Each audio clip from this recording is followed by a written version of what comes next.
Right, camera set. And action. Okay, now that we've got the hood open, we now need to check the liquid levels and oil levels on this machine. Like, yeah, when it goes up and down, film it. Yep. But film him as well. Rolling. Post-operational check. So once we finish the day, we walk around the machine, do the checks, making sure we've not damaged the machinery during the operations. That's right. You know it? Okay. Scene 6, take 1. What's it called? Pre-start checks. Pre-start checks. Yeah, I should probably just jump up on the machine for this one, just to... Okay, Handbrake. tell me when.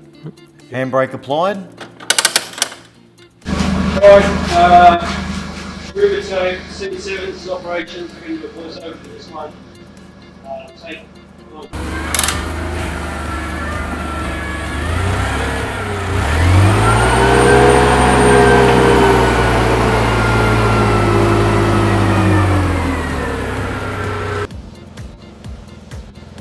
It's always very important to make sure you keep a clear distance from the rack so you're not going to take out pellets on the way up.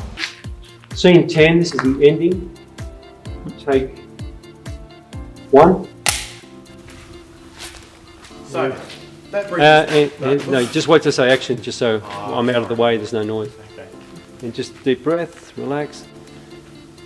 Okay, and smile, action. This video assists you in becoming safe and confident operators. And cut. I think that was good. You happy with that?